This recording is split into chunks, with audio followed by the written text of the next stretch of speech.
अरे तुम धीरे बोलो, कोई सुन ना ले। ये बात हमें सुनने को मिली होगी और शायद ये बात हमारे मुंह से भी निकली होगी। और सोचने की बात तो ये है कि ये वाक्य हमारे मुंह से कब कब निकलता है और कब हमारे कानों में पड़ता है। ऐसे ही बहुत सारे गुप्त राज होते हैं जो हम दूसरों के कानों में नहीं पड़ने देते।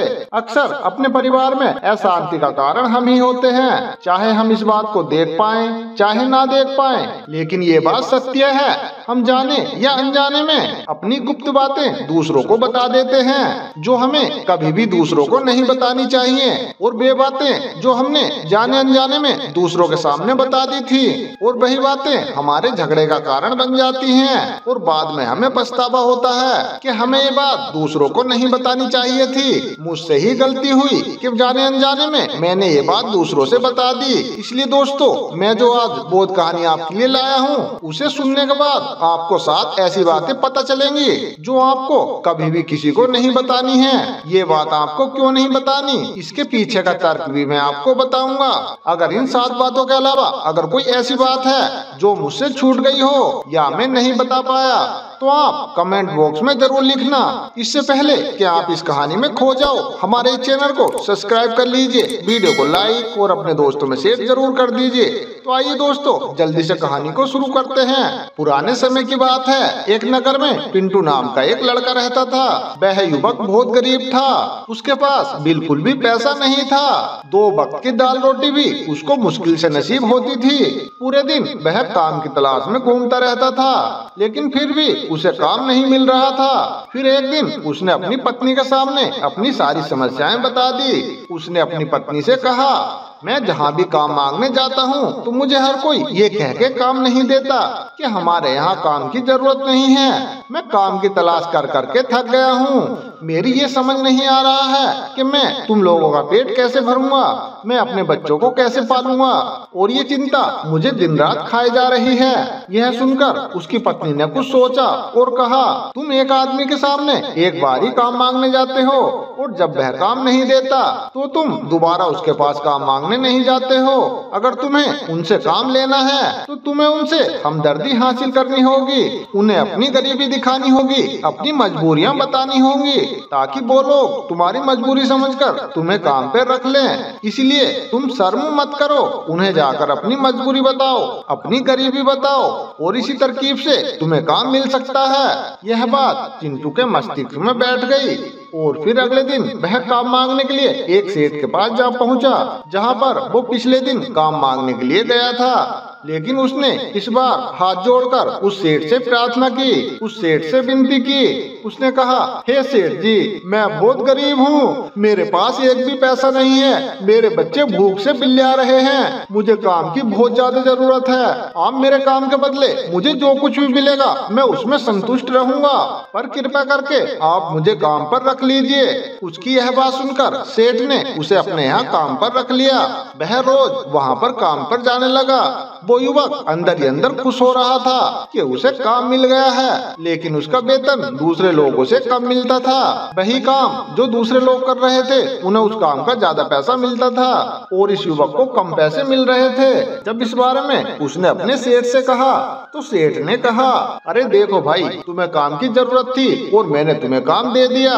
मेरा धन्यवाद करने के बजाय तुम मुझसे शिकायत कर रहे हो, भला ये कैसी बात है। यह सुनकर पिंटू वहीं पर चुप हो गया, क्योंकि ये बात कहीं न कहीं सत्य थी। उस सेठ ने तो उसे उसकी मजबूरी के हिसाब से ही काम दिया था, और इसलिए उसे अपने अनुसार ही वेतन देता था। लेकिन धीरे धीरे बात उस युवक ने अपने रिश्तेदारों और अपने दोस्तों को बताना शुरू कर दिया कि उसका सेठ कैसा आदमी है और उसे कितना वेतन देता है। समय बीतता गया और पिंटू अपना काम लगन से करता गया, लेकिन अब परिस्थितियां बदलने लगी थी।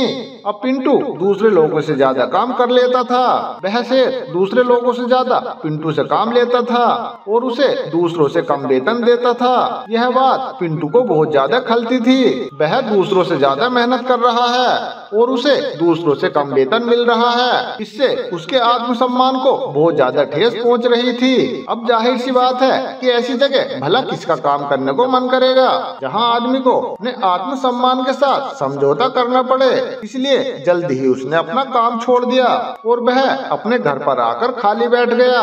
अब उसके पास घर का खर्चा चलाने को भी पैसे नहीं बचे थे, इसलिए उसने अपने सगे संबंधी और दोस्तों से सहायता मांगनी शुरू कर दी। लेकिन उसके दोस्त उसे दया का पात्र समझते थे। सामने तो उसे दिलासा देते थे, लेकिन पीछे से उसका मजाक बनाया करते थे। वह लोग पीछे कहते थे कि कितना बेवकूफ है, सेठ ने इससे कितना काम करा लिया और इसे कितने कम पैसे दिए। और वे लोग आपस में बात करने लगे कि हमने अगर इसे पैसा दे दिया तो ये हमें पैसा वापस कहाँ से देगा, ये तो कोई काम भी नहीं कर रहा है, फिर भला ये हमें पैसे वापस कहाँ से देगा। और इसी वजह से पिंटू की हालत बहुत ज्यादा खराब होती जा रही थी। अब वह दिन रात तनाव में रहने लगा था। उनके सभी दोस्त जो उन्हें अपना होने का दिखावा करते थे, वे लोग आकर उसे ज्ञान तो बहुत देते थे, लेकिन कोई भी उसकी मदद नहीं कर रहा था। और अक्सर ऐसा ही होता है, ज्ञान देने वाले तो बहुत मिल जाते हैं, लेकिन मदद करने वाला कोई नहीं मिलता। एक दिन उसे पता लगा कि पड़ोस के गांव में एक बौद्ध भिक्षु आए हुए हैं जो बहुत ही ज्ञानी हैं। पिंटू इतने तनाव में था कि उसे कोई और रास्ता नजर नहीं आ रहा था, इसलिए वह जाने अनजाने में उस बौद्ध भिक्षु के पास पहुंच जाता है और वहां पहुंचकर सीधे उनके पैरों में गिरकर रोने लगता है।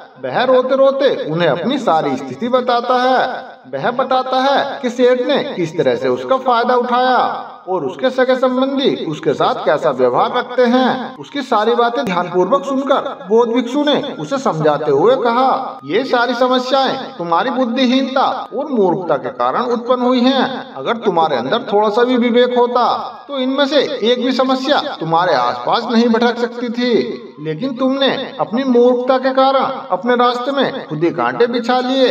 आज मैं तुम्हें ये 7 बातें बता रहा हूँ, इन्हें कभी भी भूल कर भी किसी से मत बताना। और इन 7 बातों से जो हमें ज्ञान मिलेगा उससे तुम अपने अंदर होने वाले दुख को तो दूर करोगे ही, लेकिन इसके साथ साथ तुम्हें जो बाहर से दुख मिलता है उसको भी तुम दूर कर सकते हो। पहली बात जो कभी किसी को नहीं बतानी चाहिए वो है अपनी मजबूरी। अपनी मजबूरी का दिखावा करके दूसरों के लिए दया पात्र बन के उनसे सहायता लेने की गलती कभी मत करना। हो सकता है कि आज तुम्हारी मजबूरी देखकर आज तुम्हारी वो मदद कर दे, लेकिन कल वो तुम्हारा फायदा उठाने से नहीं चूकेगा, और अगर उसने फायदा भी नहीं उठाया तो दूसरों के सामने तुम्हारी मजाक अवश्य ही बनाएगा। इसलिए कभी भी किसी के सामने अपनी मजबूरी मत बताना। अगर घर में 2 रोटी हैं और सूखी रोटी हैं तो उन्हें ही खाकर सो जाना, लेकिन दूसरों को इसके बारे में पता नहीं होना चाहिए। जरा आप खुद ही सोचो, मजबूरी बताने का क्या प्रयोजन होता है। या तो एक इंसान दूसरे इंसान से सहानुभूति चाहता है या उससे कोई आर्थिक मदद चाहता है। अगर आप दोनों परिस्थितियों में देखें तो दूसरा आदमी आपका फायदा उठाने से नहीं चूकेगा। अगर वो फायदा भी नहीं उठाएगा तो अपनी नजर में वो आपको मूर्ख ही समझेगा, वो आपको बेवकूफ समझेगा और दूसरों के सामने आपका मजाक तो जरूर बनाएगा। इसलिए अपनी मजबूरी के बारे में कभी दूसरे को मत बताना। दूसरी बात जो किसी को भी नहीं बतानी चाहिए वो है अपनी अतीत की गलतियाँ और भविष्य की रणनीतियाँ। जरा सोचो, अगर हम अपने अतीत की गलतियाँ किसी दूसरे को बताते हैं तो उसका हमारे जीवन पर क्या प्रभाव पड़ेगा। वे गलतियाँ दोबारा ठीक तो नहीं की जा सकती, तो भला दूसरों को बताने का क्या फायदा। आप अपनी बीती बातों को दुनिया के सामने बता रहे हो, खुद अपनी गलतियाँ दूसरों के सामने दिखा रहे हो। ऐसा करने से आपका चरित्र दूसरों की नजरों में घटिया हो जाएगा और वो भविष्य में आपको इसी नजरिए से देखेगा। इसलिए दूसरों की नजरों में कभी भी अपना चरित्र नीचे मत गिरने दो। और जरा सोचो, आप अपने भविष्य की रणनीतियाँ दूसरों को बता रहे हो। जो लोग आपके काम का हिस्सा ही नहीं है आप उनके सामने ये सब बातें बता रहे हो, तो भला ऐसे लोगों से ये सारी बातें बताने का क्या फायदा। वे लोग आपकी सहायता तो नहीं करेंगे लेकिन आपका मजाक जरूर बनाएंगे। और तीसरी बात जो किसी को नहीं बतानी चाहिए वो है अपनी घर की बातें। जो भी हमारे घर के अंदर आपस में बातचीत होती है, हमारे माँ बाप के साथ, हमारी पत्नी के साथ, हमारे बच्चों के साथ, वो बातें अपने परिवार तक ही सीमित रहनी चाहिए। अगर आप इन बातों का दूसरों के सामने ढंढोरा पीटते हो तो दूसरों को आपके घर में घुसने का मौका मिल जाता है और वो इसका फायदा उठाने से कभी नहीं चूकेंगे। वो लोग आपके परिवार के सदस्य को आपसे दूर करने की कोशिश करेंगे। अक्सर परिवार में ऐसा ही होता है। हम अपने परिवार के झगड़ों को खत्म करने के लिए उनकी बातें दूसरों से बता देते हैं, लेकिन इससे आपको सहायता नहीं मिलेगी। ऐसा करने से आपके घर का लड़ाई झगड़ा और ज्यादा बढ़ जाता है। और आप जरा सोचिए, आप अपने मम्मी पापा की बातें दूसरों से बताएंगे, तुम्हारे मम्मी पापा को कितना बुरा लगेगा कि हमारा बेटा हमसे बताए बिना ही दूसरों से हमारी बातें बता रहा है। इसलिए अपने घर की बातें और अपने घर के लड़ाई झगड़े कभी किसी दूसरे को नहीं बताने चाहिए। दोस्तों, कभी भी अपनी आमदनी किसी को नहीं बतानी चाहिए। जरा आप सोचिए, अगर आप अपनी आमदनी अपने दोस्तों को बता देते हो तो जब आपके दोस्तों को जरूरत पड़ेगी तो वो सिर्फ आपको ही याद करेंगे, क्योंकि उन्हें पता है कि आपकी आमदनी ज्यादा अच्छी है तो आप ही उनकी मदद कर सकते हैं और इसलिए ज्यादा लोग आपसे सहायता मांगेंगे। और जब आप उनकी सहायता नहीं करेंगे तो वो सोचेंगे कि इस आदमी के पास पैसे हैं, ये मेरी सहायता कर सकता था, लेकिन ये मेरी सहायता क्यों नहीं कर रहा है। और इसलिए आपकी आमदनी आपके दोस्तों के साथ झगड़ा पैदा कर सकती है। अगर आपकी कम आमदनी होगी तो आपका मजाक बनाएंगे, अगर आपकी ज्यादा आमदनी होगी तो लोग आपसे उधार मांगेंगे। इसलिए अपनी आमदनी कभी किसी को ना बताएं। अगली बात जो मैं आपसे बता रहा हूँ उसे गांठ बांध लेना, उसे कभी किसी को मत बताना। वो है अपनी कमजोरी और अपनी ताकत। दरअसल व्यक्ति को अपनी कमजोरी और अपनी ताकत का पता नहीं होता है। अगर आपको अपनी कमजोरी और अपनी ताकत का पता है, पहली बात तो आप बहुत बुद्धिमान आदमी हो, और दूसरी बात कभी भी ये बातें किसी और को नहीं बतानी है, क्योंकि अगर आपकी कमजोरी दूसरों को पता लग गई तो वो आपकी कमजोरी का फायदा उठाएंगे, और यदि आपकी ताकत का पता चल गया तो वही ताकत आपकी कमजोरी बन जाएगी, क्योंकि वो ताकत दूसरों को पता लग जाएगी और वह दूसरा आदमी तुम्हारी ताकत का कारण भी ढूंढ लेगा। अपनी कमजोरी और अपनी ताकत कभी भी अपने पति या अपनी पत्नी को नहीं बतानी चाहिए। अगर आपने अपनी पत्नी या अपने पति को अपनी कमजोरी बता दी तो घर में सदैव तुमको उससे झुककर रहना पड़ेगा। अगली बात जो कभी किसी को नहीं बतानी चाहिए वो है अपने मित्र और अपने शत्रु।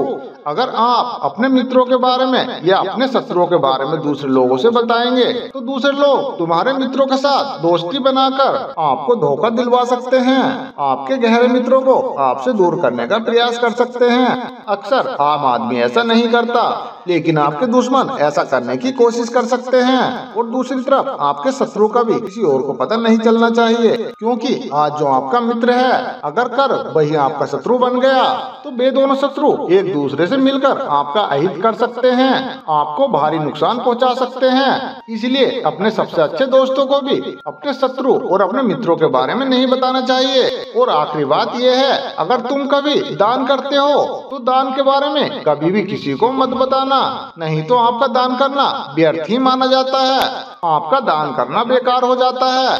जब आप अपने दान करने का ढंढोरा पीटते हो तो आप ये बता रहे होते हो कि मैं बहुत दानी पुरुष हूँ, और ये बात आपके अंदर एक अहंकार पैदा करेगी। इसलिए दान जितना गुप्त रूप से किया जाए उतना ही फलदायक होता है। जब आपका दायां हाथ दान कर रहा हो तो बाएं हाथ को नहीं पता चलना चाहिए।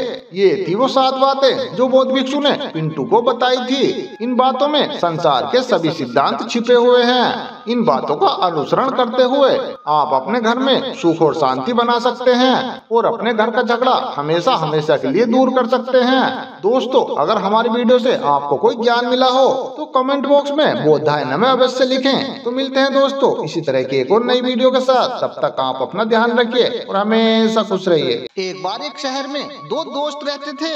वे दोनों दोस्त एक दिन समुद्र के किनारे शंख इकट्ठा करने गए, जिससे कि वे उन शंखों को बेचकर कुछ जमा पूंजी इकट्ठा कर सकें। दोनों दोस्त शंख इकट्ठा कर ही रहे थे, तभी पहले वाले दोस्त को एक बड़ा शंख मिल गया। ये देखकर दूसरे वाले दोस्त के मन में आया, अरे यार, इसे तो बड़ा शंख मिल गया, अब ये मुझसे ज्यादा पैसा कमा लेगा। और वो ये सोचने लगा, अब मैं इससे बड़ा शंख ढूंढूंगा ताकि मैं भी इससे ज्यादा पैसा कमा पाऊं। वो बड़े शंख की तलाश में लग गया। उसने बड़े शंख को खूब ढूंढा, खूब मेहनत की, लेकिन फिर भी उसे बड़ा शंख हासिल नहीं हुआ। और वो बड़े शंखों के चक्कर में उसे छोटे छोटे जितने शंख मिलते वो उन्हें उठाकर फेंक देता था, क्योंकि उसके दिमाग में केवल बड़ा शंख था और वो सोच रहा था कि मुझे केवल बड़ा शंख ही चाहिए। जिससे कि मैं अपने दोस्त से ज्यादा पैसे कमा सकूं। उसे बड़े संघ की तलाश में सुबह से शाम हो गई और शाम से रात हो गई। उसे ना तो बड़ा संघ मिला और उसे जो छोटे छोटे संघ मिले थे उसने उन्हें भी फेंक दिया। इसलिए उसके हाथ में कुछ भी नहीं आया। वो जो पहले वाला दोस्त था उसके पास एक बड़ा संघ था और साथ ही बहुत सारे छोटे छोटे संघ थे। जब रात हो गई तो दोनों दोस्त घर जाने लगे। घर जाकर जो पहले वाला दोस्त था उसने अपने संघ बेच दिए। उसके पास जो बड़ा संघ था उसे मिले उसके 1000 रुपए और जो उसके पास छोटे छोटे संघ थे उसे मिले उसके 3000 रुपए। और ये जानकर उसे दूसरे वाले दोस्त को बहुत दुख हुआ और वो सोचने लगा कि काश मैं इन छोटे छोटे संघों को ना फेंकता तो अभी मेरे पास इससे भी ज्यादा कमाई होती। उसके दोस्त ने उसे बताया जो तूने छोटे छोटे संघ फेंके थे उन्हीं को मैंने अपने पास इकट्ठा कर लिया था और उन्हीं की वजह से मुझे मिले 3000 रुपए। और ये जानकर वो दूसरा वाला दोस्त और भी ज्यादा निराश हो जाता है। दोस्तों, इस कहानी को सुनाने का मेरा मकसद ये है कि हम बड़ी बड़ी चीजों के चक्कर में कई सारी छोटी छोटी चीजों को या फिर ये कहिए कि हम छोटे छोटे मौकों को अपने हाथ से गवा देते हैं और अपनी लाइफ में भी हम छोटी छोटी चीजों को इग्नोर करते हैं और बड़ी चीजों के लालच में लगे रहते हैं। ये बात आपको जान लेनी चाहिए। ये छोटी छोटी चीजें आपको आगे जाकर बहुत बड़ा रूप धारण कर लेती हैं। तो दोस्तों, हर छोटी चीज पर ध्यान लगाओ, उसे बिल्कुल भी इग्नोर मत करो, क्योंकि आगे जाकर इन छोटी छोटी चीजों की अहमियत आपको पता चलेगी। मैं ये नहीं कह रहा हूँ कि छोटा सोचो और छोटा करो। मेरा कहने का मतलब ये है आप सोचो बड़ा, लेकिन उसके लिए वो हर काम करो जो छोटे से छोटा हो। उन दोनों दोस्तों का लक्ष्य भी एक ही था और वो था पैसा कमाना। पहले वाले दोस्त ने बड़ी चीजों पर भी फोकस किया और छोटी छोटी चीजों पर भी फोकस किया और दूसरे वाले दोस्त ने केवल बड़ी चीजों पर ही फोकस किया और छोटी छोटी चीजों को इग्नोर कर दिया। इसलिए उसे ज्यादा पैसे मिलने थे लेकिन उसे कुछ भी नहीं मिला। दोस्तों, मैं अंत में केवल इतना ही कहना चाहूंगा कि छोटे छोटे बदलाव ही एक बड़ी कामयाबी का हिस्सा होते हैं। इसी तरह के और भी वीडियो देखने के लिए हमारे इस चैनल को सब्सक्राइब कर लीजिए, वीडियो को लाइक और अपने दोस्तों में शेयर जरूर कर दीजिए। तो मिलते हैं दोस्तों एक और नई वीडियो के साथ। तब तक आप अपना ध्यान रखिए और हमेशा खुश रहिए।